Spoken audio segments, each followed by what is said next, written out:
Assalamualaikum warahmatullahi wabarakatuh. Alhamdulillah, alhamdulillahilladzi anzalal Qur'an fi syahri Ramadan.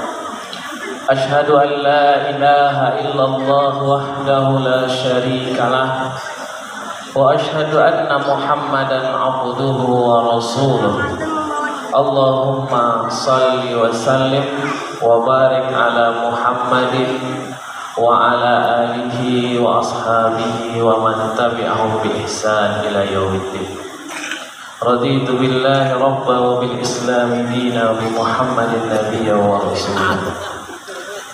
Ma'asyiral muslimin, jamaah Masjid Asy-Syuhada yang dirahmati Allah. Apa kabar Bapak Ibu? Sehat? Alhamdulillah. Kita sudah masuk pertengahan Ramadan. Ibarat kalau perlombaan ini udah di tengah-tengahnya dan sudah banyak yang berguguran, kecuali para pemain profesional. Kalau pemain sepak bola, kalau tak siap jantungnya, tengah-tengah itu udah minta mundur, kan? Tapi kalau pemain internasional, pemain Inter Milan, ya kan, pemain Barcelona, maka 2 kali 45 menit itu santai aja, tak ada beban dan keberatan, senang saja. Apa sebab? Pemain profesional. Dia udah sebelum masuk Ramadan dia sudah pemain juga, kan? Udah biasa puasa, biasa ke masjid, biasa mengikuti pengajian. Ramadan santai dia. Bahkan kalau perlu 1 tahun Ramadan. Betul Bapak Ibu? Insya Allah. Karena itu pesan Rasulullah. Kata Rasulullah, kalau seandainya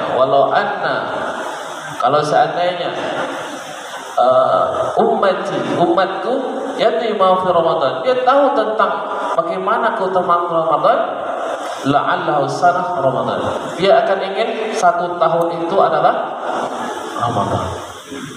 Maka Bapak Ibu dirahmati Allah, kita berharap tentunya kita termasuk hamba-hamba yang mencintai Ramadan, hamba-hamba yang sangat menginginkan Ramadan, hamba-hamba yang mendapatkan ampunan Ramadan. Amin ya rabbal alamin. Judul kita harus ada judul, kan? Judul kita adalah Ramadan atau puasa menguatkan nilai kepedulian. Dari kalimat peduli, care, bahasa kampung saya, kan? Caring, peduli. Ya, ada health care biasanya, kan? Ada peduli kesehatan. Peduli kesehatan tuh makan makanan yang baik, makan makanan yang baik. Kalau berbuka dengan tamar, dengan apa? Dengan kurma. Jangan dengan ketoprak 1 piring kadang, ya kan? Atau lontong sayur Medan. Itu sesak perut nanti dibuat. Tapi kalau berbuka dengan tamar, dengan kurma, atau rotop. Rotop itu kurma basah. Jadi kurma basah atau kurma kering. Kalau tak ada kurma Pangeran Hidayat, salah lawuk, ya kan? Boleh juga, ya kan? Tapi kalau saya asli Pangeran Hidayat. Kalau kampung tanya, tak ada kampung. Tak tahu kampung mana? Kampung Pangeran Hidayat, ya. Kalau itu kurmanya setiap hari salah lawuk, ya. Jadi Bapak Ibu dirahmati Allah, Ramadan meningkatkan kepedulian. Apa sebab? Karena di Ramadan ini kita sangat peduli kepada apa saja. Pertama, dengan Ramadan ini kita punya kepedulian kepada Allah Subhanahu wa Ta'ala. Kita sangat peduli kepada Allah. Dengan Ramadan ini, walaupun malam perut udah kenyang karena berbuka, tapi karena peduli kepada Allah, kita hadir ke melaksanakan sholat isya berjamaah tadi. Kemudian kita lanjut lagi dengarkan tausiah. Tausiah ini kita dengarkan tausiah ini, kita berharap kepada Allah dengan ilmunya Allah ini, dengan karunia Allah ini, dengan Al-Quran ini, kita mendapatkan rahmat dan kasih sayang dari Allah. Lanjut lagi dengan Qiyamul Lail. Ya, kita lanjutkan lagi dengan salat tarawih. Maka Allah mengatakan maqama. Ada dalam ayat mansama, ya kan? Ada yang menyebutkan maqama, barang siapa yang mendirikan malam Ramadan, mansama, barang siapa yang melaksanakan puasa dalam bulan Ramadan, mansama Ramadana imanan wahtisaban, penuh dengan keimanan dan penuh dengan pengharapan. Jadi kita hanya berharap kepada Allah saja. Ghufira lahu ma taqaddama min dzambi, maka Allah akan ampuni semua dosa-dosanya. Dan memang Bapak Ibu dirahmati Allah, kalau kita perhatikan ibadah yang paling dicintai oleh Allah itu adalah puasa. Itu di antara ibadah yang paling dicintai oleh Allah. Dalam sebuah hadis Rasulullah menyebutkan, fa inna amal ibni Adam lah, semua amal ibadah, semua perbuatan, semua pekerjaan yang dilakukan oleh Bani Adam, oleh anak-anak cucu Adam itu lahu, semuanya untuk mereka. Salat untuk kita terbiasa dekat dengan Allah dengan salat kita tercegah dari perbuatan keji dan mungkar. Sedekah yang kita bayarkan itu adalah untuk kita, menghilangkan rasa cinta kita terhadap dunia, kemudian membantu orang lain.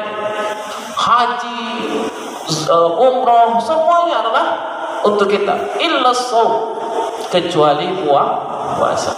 Fa innahu li, kata Allah, ini adalah untukku, memang spesial. Jadi puasa ini memang spesial untuk Allah. Fa innahu li wa ana ajzi bihi, dan saya, kata Allah, yang akan memberikan pahalanya. Ini saking spesialnya orang yang berpuasa. Li'annahu yad'u ta'amahu wa syarabahu li, karena orang yang berpuasa itu sifatnya apa? Sifatnya dia meninggalkan makanannya dan syahwatnya karena aku. Jadi para ulama syarah asy-syarihin, ya kan? Jadi ada ulama tafsir namanya yang menafsirkan Al-Qur'an. Karena ini hadis ada yang mensyarahnya. Jadi kalau syarah itu adalah penafsiran atau menerangkan tentang hadis, itu namanya syarah. Ada namanya Fathul Bari, itu syarah Imam Bukhari dan lain sebagainya.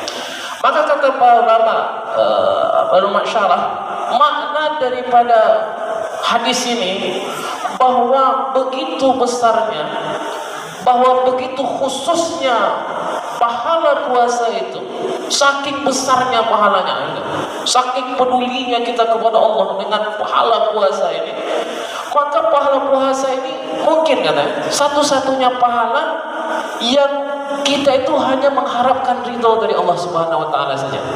Satu-satunya puasa, satu-satunya ibadah yang lepas daripada ria, ujub, kemudian kan betul-betul ikhlas, itu hanya puasa. Kata para ulama syarah seperti itu. Puasa ini adalah ibadah yang super luar biasa, karena betul-betul kita hanya mengharapkan kepada Allah Subhanahu wa taala. Ini mohon maaf Bapak Ibu, mohon maaf. Ini umpama yang kadang-kadang kita sholat saja lah. Kita umpamakan sholat saja. Sholat saja. Di ketika kita sholat itu ada unsur kita ingin dilihat orang, pengen diperhatikan orang, itu ada unsur. Walaupun sedikit aja, walaupun sedikit ya. Mohon maaf, ini kan kita tahu bi manusia kan. Apalagi ibu-ibu baru beli mukena baru, harganya 2.500.000 belum, ya kan? Itu pasti senang kali bawa itu ke masjid itu. Kalau bapak-bapak bawa parfum baru, ya kan? Bawa baju koko baru. Atau pengen dilihat, oh Pak Haji itu rajin ke masjid. Tapi mungkin tidak semua kita, ya kan? Tetapi setidaknya sedikitnya lah gitu ya.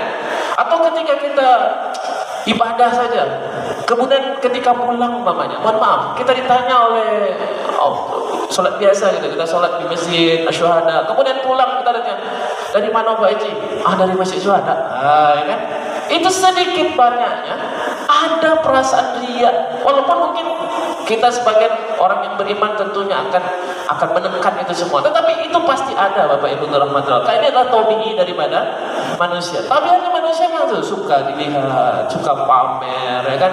Apalagi zaman sekarang ya kan, suka posting di TikTok. Oh, ini baru salat guys, ya kan? Nah, di mana? Di Masjid As-Syuhada, ya kan? Nah, itu biasa kan? Posting, lihat di Instagram dan lain sebagainya. Biasalah. Tetapi tentunya pahala ibadah puasa itu tidak seperti itu. Kita hanya mengharapkan ridha Allah Subhanahu wa taala. Apalagi umroh, ya kan? Wah, di mana lagi umroh ini? Nah, ya kan? Pasti adalah perasaan hati ingin dilihat. Maka Bapak Ibu rahmati Allah, ibadah yang lain, ya, walaupun itu mungkin kita tekan sedemikian luar biasa supaya kita tidak ada perasaan riya, tetapi pasti ada sedikit banyaknya. Kecuali puasa, kata para ulama. Karena puasa itu kita semata-mata mengharapkan dan peduli kepada Allah Subhanahu wa taala. Kita meninggalkan satu hari, kita tahan lapar dahaga. Bahkan mohon maaf nih kadang-kadang ya kan, mohon maaf kalau orang di bulan puasa ini pasti tidak mau sedikit pun melakukan perbuatan tercela, maksiat. Jadi ketika siangnya ingin diajak sama kawannya main domino kita, nanti malam aja, siangnya saya puasa, ya kan? Ditunggu dulu malam, ya kan? Karena puasanya dia ingin menahannya. Ada kawan saya cerita, ini betul. Jadi ada kawan itu pejabat lah, anggota dewannya. Jadi ketika ditanya, Bang, kita main proyek bulan ini, kita main proyek Bang. Katanya, tidak usah lah, nanti sudah raya aja lah kita main proyek, ya kan? Kalau puasa ini kita tahan lah, tidak usah lah main proyek lagi, kan? Nanti korupsi pula kita, ya. Jadi Bapak Ibu dirahmati Allah, orang ketika berpuasa ini, jangankan kalau orang baik, insya Allah dia pasti akan baik sekali. Tapi orang yang mungkin setengah baik lah kita katakan, setengah baik saja, pasti dia akan sungguh-sungguh untuk meninggalkan segala yang tidak disukai oleh Allah Subhanahu wa taala. Sangat peduli kepada Allah, itu yang pertama. Yang kedua Bapak Ibu rahmati Allah, puasa ini meningkatkan kepedulian kita kepada orang lain. Meningkatkan kepedulian kita kepada orang lain. Maka para ulama ketika mereka menafsirkan tentang siapa mereka orang yang paling mulia di sisi Allah. Jadi ketika ditanya oleh para ulama, ini memang Al-Quran ini luar biasa Bapak Ibu. Ketika menerangkan sesuatu itu, kita diberikan ilmu dan pencerahan yang luar biasa. Jadi ketika para ulama coba menafsirkan dari ayat Al-Quran, siapa sih mereka orang yang peduli dan sangat disukai oleh Allah? Maka Al-Quran langsung menjawab dalam surah Al-Baqarah, di awal surah Al-Baqarah ayat ketiga, yang Allah Subhanahu wa taala berfirman, "Wa mimma razaqnahum yunfiqun." Jadi ketika Allah bercerita, siapa sih mereka orang yang mendapatkan hidayah? Siapa sih mereka orang yang bertakwa? Dzalikal kitab la raiba fihi hudal lil muttaqin. Kitab itu Al-Qur'an itu tidak ada keraguan di dalamnya, adalah petunjuk bagi orang yang bertakwa. Siapa mereka? Allah jawab, alladzina yu'minuna bil ghaib wa yuqimus shalah wa mimma razaqnahum yunfiqun. Itu salah di antaranya adalah ketika sifatnya orang-orang yang mulia, yang baik itu kata Allah, orang-orang yang mendapatkan hidayah itu adalah terhadap apa-apa rezeki yang kami berikan, wa mimma razaqnahum yunfiqun. Mereka itu menginfakkannya serta menghadiahkannya kepada orang lain. Wa mimma razaqnahum, apapun. Nah, inilah kepedulian kita kepada sesama kita, kepada orang lain itu sangat tinggi. Maka orang-orang yang bertakwa, beriman, apalagi di bulan puasa ini, subhanallah, Allah mengajarkan kepada kita bagaimana kita peduli. Setiap hari nampaknya ada perbukaan di sini kan. Kalau mau makan gratis pergilah ke Masjid Syuhada, kan. Nanti umpamanya nanti 10 malam terakhir ada sahur bersama misalnya. Berapa paket itu disediakan. Itu di antara kepedulian kepada sesama. Karena konsepnya orang-orang beriman, ini Bapak Ibu, kita coba mencari tahu bagaimana sih konsepnya, pemikiran orang-orang yang beriman itu. Dalam konsep orang yang beriman ini adalah konsep memberi, tidak konsep meminta. Nah, ini konsep orang yang beriman itu. Jadi orang-orang yang beriman sifat apa yang Allah berikan rezeki kepadanya. Contoh umpamanya Allah berikan kepada kita kesehatan sekarang, maka kita beri dengan kesehatan yang kita punya ini, kita beribadah kepada Allah, kita membantu orang lain, kita mendoakan orang lain. Itu kan termasuk daripada pemberian. Allahumma ighfir lil muslimina wal muslimat, ya kan? Wal mu'minina wal mu'minat. Yang belum kawin dan yang sudah sunat, semuanya kan. Kita doakan semuanya, kita doakan, tidak ada terkecuali. Kita doakan semua orang di atas muka bumi ini, kita doakan. Ya Allah, ampunilah orang mukmin, siapapun kita doakan. Karena sifatnya orang yang beriman itu mereka akan senantiasa punya sifat memberi dan bukan sifat meminta. Jadi Bapak Ibu, ini kalau kita perhatikan, kalau ini dimiliki oleh semua orang sekarang ini, mungkin takkan ada orang yang hidup susah. Kalau orang itu berpikirnya hanya memberi, tidak meminta, maka tidak ada orang yang susah. Apa sebab?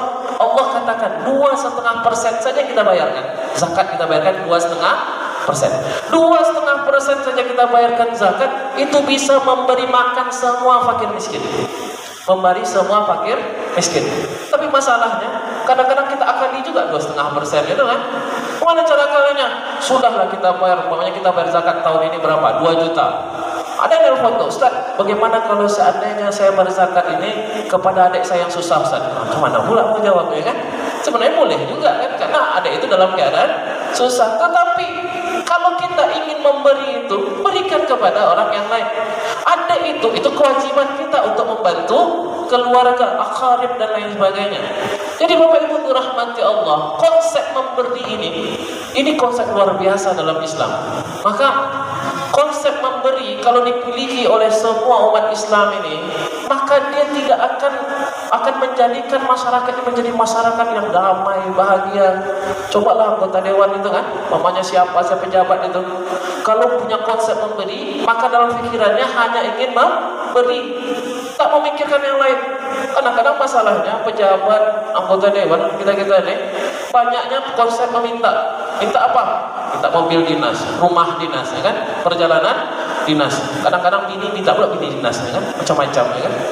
Istri dinas pun dia minta. Masya Allah, Bapak Ibu dirahmati Allah. Ini konsep kita. Kemudian Bapak Ibu dirahmati Allah, ini artinya orang-orang yang beriman itu dalam pikirannya adalah dia ingin agar dia itu senantiasa bisa memberi, bukan meminta. Karena kalau kita perhatikan tentang minta ini kan kalau bahasa Arabnya masalah. Jadi kalau kita tanya, kenapa manusia sekarang ini punya banyak masalah, ya kan? Kenapa kita inilah, termasuk oleh saya, ya kan? Kenapalah kita ini sekarang punya banyak masalah? Kita ini punya banyak masalah karena kita suka meminta. Karena masalah itu asal katanya sa'ala. Mas'alatun, bahasa Arab itu kan. Asal katanya sa'ala. Sa'ala itu artinya meminta. Kalau kita punya banyak sifat meminta, maka kita akan punya banyak masalah. Kalau kita punya sifat meminta, umpamanya kita sedikit-sedikit minta kepada orang lain, ternyata orang lain tak kuburkan, sakit hati, ya kan? Minta kepada pengurus masjid, tolonglah masjid kau dibersihkan.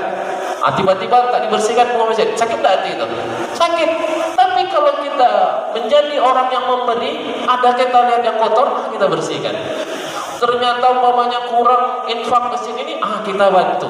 Ada fakir miskin, kita minta lah sama pejabat, tolonglah ini jangan sampai di aspal.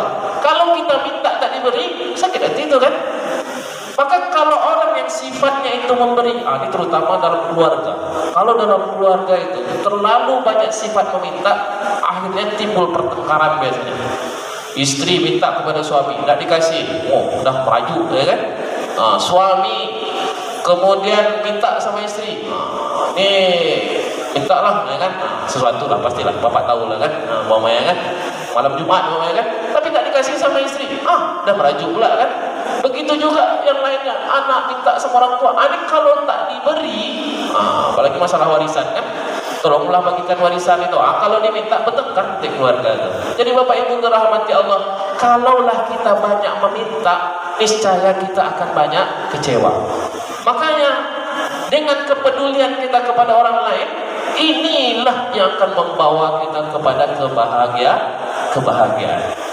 Dan yang terakhir Bapak Ibu dirahmati Allah, Ramadan, kepedulian kepada Allah, kepedulian kepada sesama, dan yang paling penting adalah kepedulian kepada diri kita sendiri. Maka Ramadan ini kita peduli dengan diri kita. Pertama, kita peduli dengan amal ibadah kita. Kita kira-kira, ya Allah, tahun ini mampu tak Allah mampuni semua dosa-dosa kita. Ya Allah, ini kita kepedulian kan? Tahun ini mampu tak kita menjaga diri saya selama bulan Ramadan ini, ya Allah. Ini kan kepedulian kepada diri kita. Saya tahun ini sama keluarga itu punya azam. Kita sama-sama sekarang menghatamkan Al-Quran minimal 2 juz. Dua kali khatam selama Ramadan ini. Ini buat komitmen, MOU, kontrak, di atas kontrak tangan ya kan. Kadang-kadang sedang sibuk ini karena kita peduli dengan diri kita. Ini kan sebenarnya peduli dengan diri sendiri sebenarnya. Kan orang lain peduli dengan diri sendiri. Kita ingin menghatamkan, ya Allah, tahun ini saya bisa khatam 2 kali lah minimal Al-Quran itu. Jadi ketika kita sudah peduli dengan diri kita, maka insya Allah Allah akan mengasihi dan akan memberikan jalan kepada kita. Syaratnya apa? Sungguh-sungguh di jalan Allah. Maka Allah menyebutkan, walladzina jahadu fina lanahdiyannahum subulana. Orang-orang yang betul-betul berjihad dan bersungguh-sungguh di jalan Allah, Allah akan bukakan kepadanya pintu-pintu rezeki yang banyak. Itu Allah bukakan. Itu akan nampakkan oleh Allah. Begitu indahnya, begitu bahagianya. Kadang-kala Bapak Ibu, kita ini kan terlalu risau dengan perkara yang akan datang. Itu kan masalah kita kan. Ini nanti saya mau makan apa, nanti bulan depan saya bagaimana, cicilan rumah bagaimana, dan lain sebagainya. Kadang-kadang kita terlalu risau, padahal Allah sudah punya skenario yang banyak kepada kita. Jadi Bapak Ibu, kadang-kadang Allah itu punya skenario yang banyak. Contoh sederhana begini, kadang-kadang kita dalam kehidupan ini, karena kita terlalu banyak meminta kepada Allah, kita lupa bersyukur kepada Allah. Jadi ada satu ungkapan Rasulullah, hadis Rasulullah itu menyebutkan, orang yang mulia di sisi Allah, terutama nanti di 10 malam terakhir, ketika kita ingin mendapatkan malam Lailatul Qadar, amalan yang paling baik di malam Lailatul Qadar itu bukan berdoa meminta, tetapi adalah memuji Allah. Al-thana wal hamdu. Allah itu punya sifat. Sifatnya apa? Allah itu suka memuji. Maka Nabi Muhammad itu, kenapa Nabi Muhammad itu menjadi Nabi yang sangat terhormat, Nabi daripada penghulu segala Nabi? Karena salah satu sifat Nabi itu sangat pandai sekali memuji Allah Subhanahu wa Ta'ala. Namanya Muhammad. Muhammad itu adalah terpuji. Ahmad, orang yang sangat pandai memuji. Sehingga ketika dia muji Allah itu, Allah itu luluh katanya. Maka di akhirat kelak, ada pendapat para ulama menyebutkan, ketika di akhirat kelak, semua amalan anak Adam itu tinggal dihitung, tidak ada lagi ampunan kecuali syafaatnya Rasul. Ketika itu umat ini datang kepada Nabi Musa.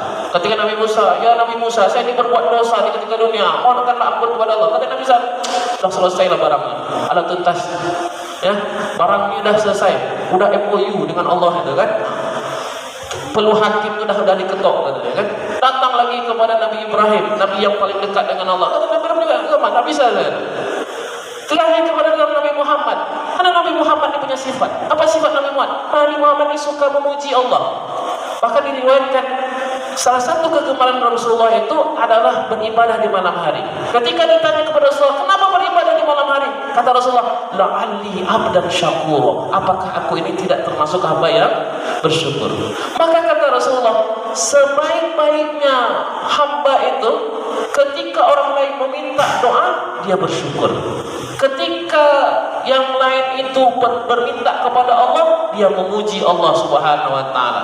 Karena kata Rasulullah, bisa jadi, dalam hadis Rasulullah disebutkan, bisa jadi Allah akan memberikan yang terbaik lebih baik daripada orang yang meminta.